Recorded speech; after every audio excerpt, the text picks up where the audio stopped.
Assalamualaikum Ibu. Waalaikumsalam. Perkenalkan, kami dari SMA 1 Surakarta mendapat tugas P5 dengan tema keberagaman. Kami dari kelompok 1 akan mengambil tema keberagaman fisik dan kami izin untuk mewawancarai Ibu selaku pengurus dari asrama YPAC di sini. Pertama, apakah kami boleh mengetahui identitas Ibu seperti nama, umur, dan lain-lain? Nama saya lengkapnya Ibu Siti Khairiah Kodari. Kalau di asrama biasa dipanggil Bunda Ririn. Usia 49 tahun. Jabatan saya di asrama sebagai kepala asrama atau ibu asrama. Ya. Ibu bekerja di YPAC kalau boleh tahu sejak kapan? Sejak tahun 2011. Jadi sudah lama. Perasaan Ibu selama bekerja di YPAC itu bagaimana? Apakah Ibu turut prihatin dengan kondisi mereka atau Ibu bahagia bisa merawat mereka? Alhamdulillah, perasaan saya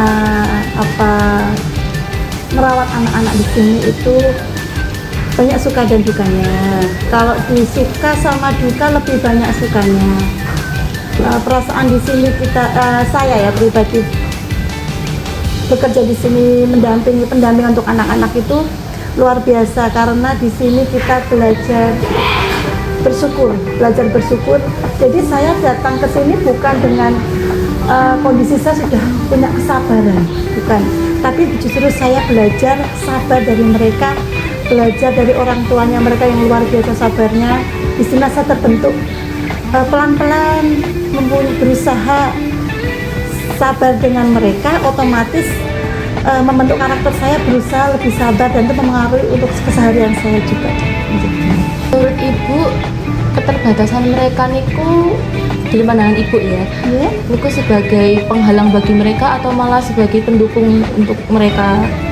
Keterbatasan mereka itu kan di sini kan beda dengan yang normal ya, bisa melakukan banyak aktivitas, tapi karena mereka dari kecil mungkin dengan pola asuh yang membuat mereka mandiri, yang pasti di sini setelah masuk ke asrama anak-anak itu dibimbing, dididik untuk menjadi mandiri, karena syarat masuk asrama sendiri adalah kemandirian, bisa mandi sendiri, makan sendiri, melakukan banyak aktivitas sendiri.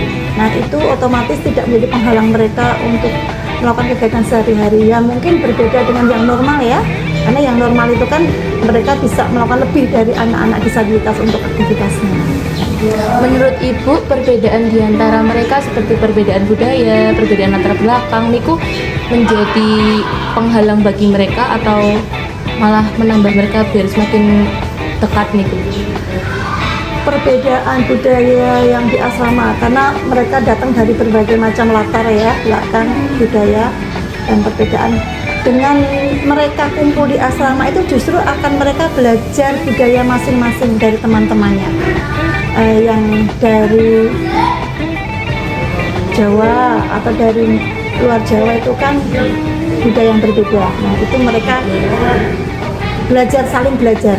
Latar budaya yang berbeda itu malah justru membuat kekerabatan mereka itu malah semakin kuat. Mereka saling belajar dari budaya masing-masing dari temannya. Yang tidak bisa bahasa Jawa datang ke sini bisa bahasa Jawa. Seperti itu contohnya, hal yang paling sederhana. Menurut Ibu, di sini pernah dengan adanya perbedaan latar belakang dan budaya ini, apakah di sini pernah terjadi diskriminasi atau malah menjadi diskriminasi? Karena kita di sini itu mengajarkan anak-anak itu kita itu semua saudara dari awal. Yang udah tinggal di asrama itu kita tekankan bahwa kita semua ini saudara. Nah kan, temen yang tidak bisa, belum apa-apa, yang belum saling mengenal dirangkul. Nah itu ketika ada yang baru datang, otomatis mereka akan mendekat merangkul teman yang baru itu. Jadi tidak pernah ada diskriminasi. Oh berarti di sini juga ada sekolah seperti sekolah sosialisasi seperti ini ya Bu? Banyak kan, di sini kan terpadu ya Mbak ya. YPAC itu ada sekolahnya, ada untuk terapinya juga ada. Jadi di sekolah ini mereka di asrama juga sekolah di sini, karena salah satu masuk asrama itu adalah dari luar kota, luar Solo. Nah jadi mereka juga otomatis sekolah di JPAC begitu. Dan selanjutnya harapan Ibu untuk mereka ke depannya bagaimana Ibu? Harapan saya ke depannya ya, saya pengen anak-anak ini setelah lulus dari SLB YPAC mereka menjadi sosok yang lebih mandiri, bisa berbaur di lingkungan masyarakat, dan yang pasti bisa berprestasi, karena banyak anak-anak kami yang sudah lulus dari sini itu mereka berprestasi. Salah satunya barusan saja ini hari ini ada yang juara 1 lomba kursi roda tingkat nasional. Iya, Bu. Berarti di sini juga ada banyak sekali siswa yang berprestasi gitu. Banyak sekali. Yang paling prestasi yang paling mendunia adalah anak-anak itu sudah menang lomba yang kemarin barusan ini yang di Paris itu, para game ya. Para game itu mereka dapat beberapa anak yang bisa membawa pulang emas untuk Indonesia. Sudah Ibu, terima kasih atas banyak informasinya yang kami dapat untuk kami lanjutkan observasi di sini. Oke, assalamualaikum warahmatullahi wabarakatuh, Mas. Waalaikumsalam warahmatullahi wabarakatuh juga, Mas. Oke, jadi sebelumnya perkenalkan dulu, nama saya Alang Mahardika Arya Perdana Putra. Mungkin nanti Masnya bisa panggil saya Alang aja. Oke, perkenalkan saya juga Muhammad Iqmal, panggil saya Hikmal aja, Mas. Biar kita sama-sama kan kita umuran, jadi panggilnya dengan nama aja gitu. Jangan pakai sebutan Mas, nanti dikira saya tuaan. Oh iya. Next. Iya, Mas ya. Oke, jadi kami ini dari SMAN 1 Surakarta mendapat tugas B5 dengan tema perbedaan. Oke. Jadi kami memutuskan untuk mengangkat perbedaan fisik dan datang ke sini buat wawancara itu. Oke, next boleh langsung lanjut ke pertanyaannya juga, Mas. Pertanyaan saya yang pertama, sebelumnya bisa diperkenalkan lebih lanjut tentang nama, asalnya dari mana, berapa? Nama panjang saya Muhammad Iqmal, asal saya dari Sragen. Saya kelas 10 di YPAC sudah 4 tahun, alhamdulillah. Oke. Untuk pertanyaan selanjutnya dari saya, Boleh langsung. apakah Masnya ini menyandang disabilitas dari lahir? Alhamdulillahnya diberikan kepercayaan untuk menyandang disabilitas dari lahir, Mas. Dari lahir. Iya. Oke.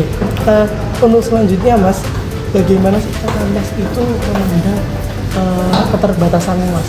Apakah itu bisa menjadi suatu pendorong buat Mas atau saya itu mikirnya gini, untuk disabilitas itu bukan bencana ya, tapi adalah anugerah yang diberikan Allah untuk saya untuk menjadi disabilitas, karena tidak semua orang ini bisa menerima penyandang disabilitas. Jadi saya lebih bersyukur karena di atas saya masih ada di bawah saya. Jadi keterbatasan ini bukan penghalang untuk segalanya. Jadi kayak ya udah gitu kan.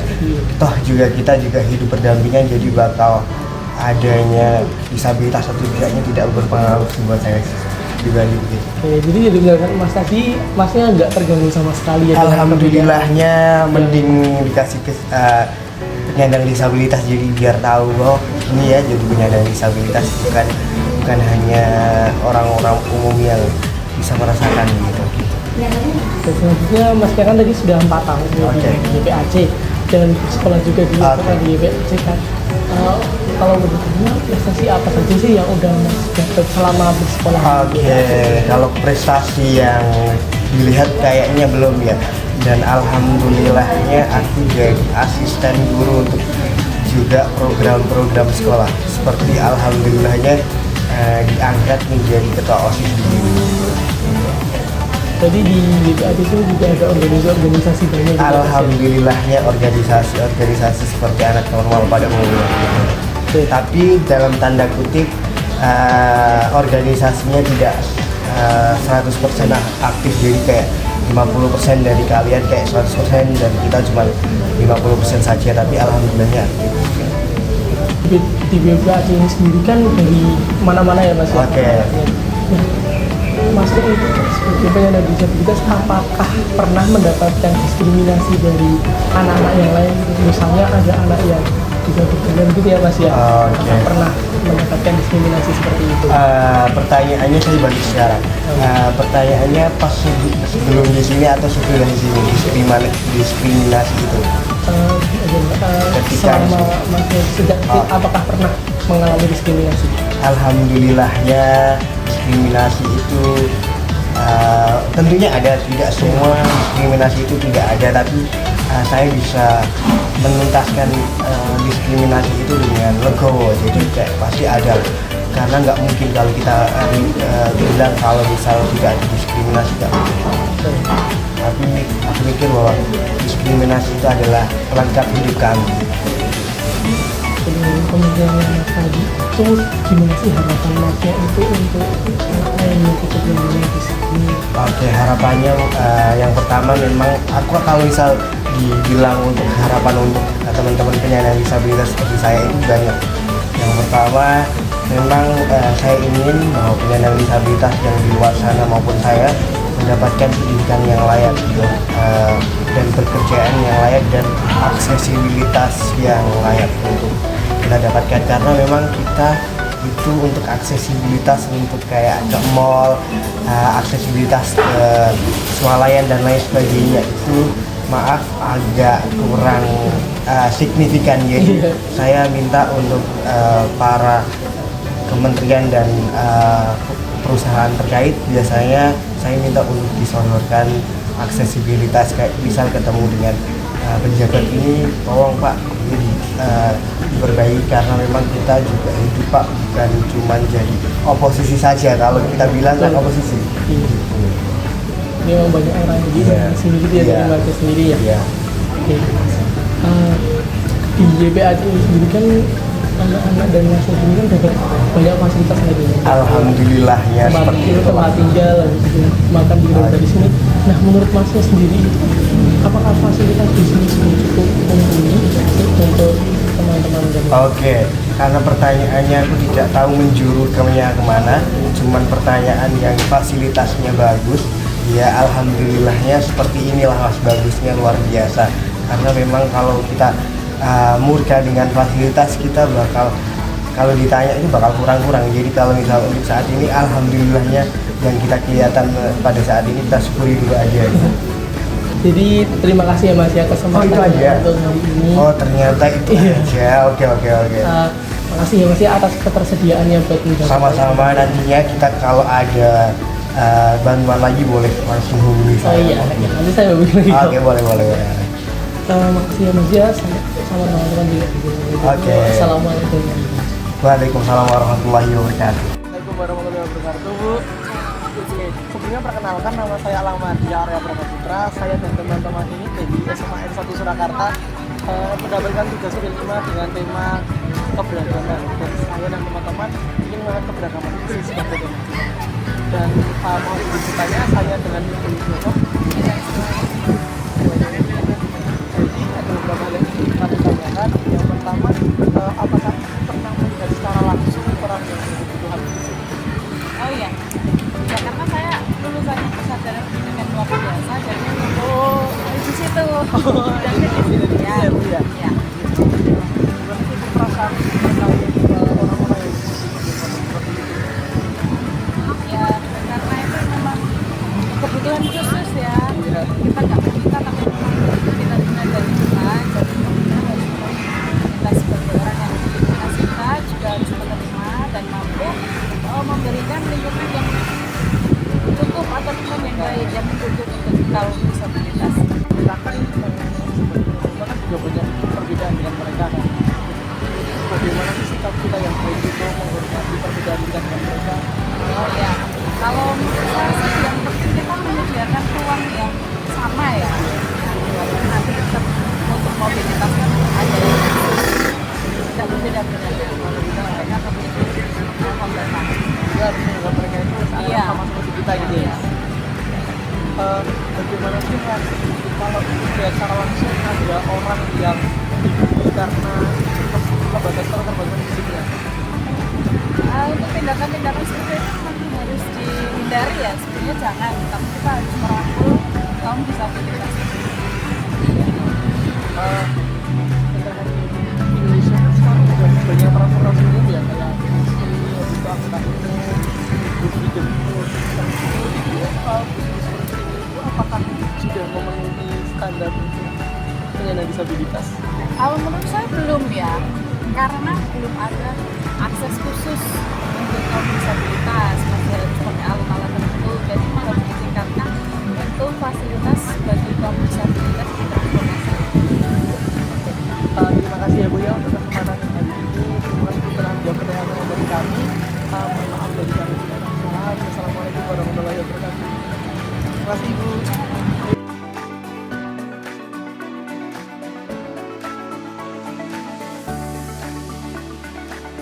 Hai teman-teman, nama saya Afisona Baraka Ajatama Wibowo, bisa dipanggil Baraka.